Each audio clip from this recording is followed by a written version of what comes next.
নমস্কার, আমোদরিয়া নিউজে আপনাদের সকলকে স্বাগত। আমি রিয়াঙ্কা।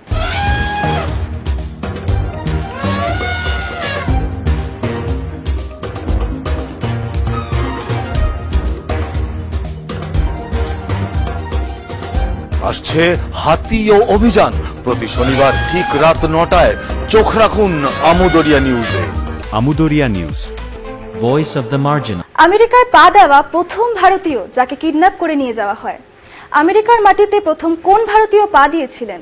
আপনারা কি এটা জানেন? যিনি পাড়ি দিয়েছিলেন তিনি কোনো স্বপ্নের জন্য সেখানে যাননি, তাকে অপহরণ করে আমেরিকায় নিয়ে যাওয়া হয়েছিল। আমেরিকায় একবার হলেও যাওয়া অনেক ভারতীয়র স্বপ্ন। লক্ষ লক্ষ ভারতীয় স্বপ্নের জীবনযাপনের জন্য আমেরিকায় যেতে চায়। আজ আমেরিকায় ৫.৪ মিলিয়ন ভারতীয় বংশোদ্ভূত বসবাস করছেন। অথচ ভারতীয়দের এই আমেরিকায় বসবাস শুরু হয়েছিল একটি অপহরণ দিয়ে। তার নাম শেখ কেশর। অবশ্য তিনি শেখ কেশর নামেই বেশি পরিচিত। সোশ্যাল মিডিয়ায় সার্চ করলে আপনি ১৭৯০ এর মাদ্রাস ম্যানের নাম নিশ্চয়ই খুঁজে পাবেন। কিন্তু একটু গভীরে গেলে আপনি জানবেন ১৭৮৫ সালে আমেরিকায় যাওয়া প্রথম ভারতীয়র কাহিনী। রাজেন্দ্র কৌরের মতে কেশর নামটি শেখ কেশরের ইংরেজি রূপ ছিল। তিনি ছিলেন একজন বাঙালি লস্কর অর্থাৎ দক্ষিণ এশিয়ার নাবিক। প্রথমে দেখা যাক কিভাবে তিনি আমেরিকায় গিয়েছিলেন। এটি পরিষ্কার যে এই অপহরণ সমুদ্রপথে হয়েছিল।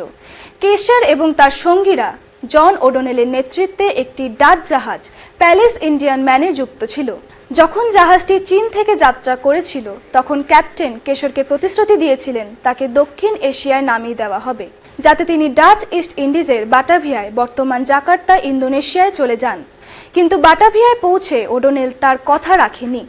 তাদের বন্দুকের ভয় দেখিয়ে জাহাজে থাকতে বাধ্য করা হয়েছিল। কেশর এবং তার লোকেরা ক্ষুধার্ত ছিলেন। প্রতিদিন শুধুমাত্র একটি বিস্কুট দেওয়া হয়েছিল। তার ১২ বছর বয়সী ছেলেকে তার কাছ থেকে চুরি করা হয়েছিল।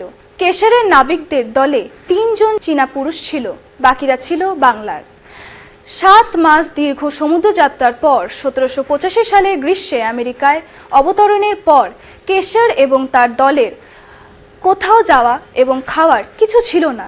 কেশর এবং তার লোকেরা তাদের জিনিসপত্র বিক্রি করতে বাধ্য হয়েছিল। শীঘ্রই কেশর ও তার লোকজন ফিলাডেলফিয়ায় চলে যায়। স্থানীয় ব্যবসায়ী তাদের আশ্রয় এবং খাবার দিয়েছিলেন, ফলে তাদের বেঁচে থাকা নিশ্চিত হয়েছিল। ফিলাডেলফিয়ায় থাকাকালীন কেশর এবং তার লোকেরা পেনসিলভেনিয়া সুপ্রিম এক্সিকিউটিভ কাউন্সিলের কাছে আবেদন করেছিলেন। তারা বলেছিলেন কিডন্যাপের সময় জাহাজে তুলে তাদের আমেরিকায় এনে ফেলে দেওয়া হয়, সেই জন্য জাহাজ মালিকের বিচার করতে হবে।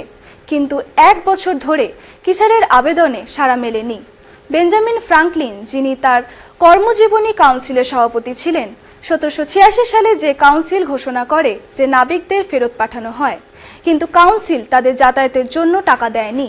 আরও ১ বছর পর অন্য একটি জাহাজে তাদের ফেরানো হয়। এটা জানা যায়নি যে কতজন নাবিক সেখানে বেঁচে ছিলেন। এখন এই পর্যন্তই। পরবর্তীতে আরও আপডেট নিয়ে ফিরে আসব। নমস্কার।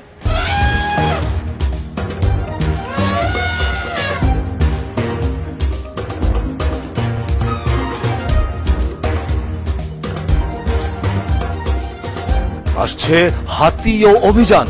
প্রতি শনিবার ঠিক রাত ৯টায় চোখ রাখুন আমোদরিয়া নিউজে। Amodariya news, voice of the margin.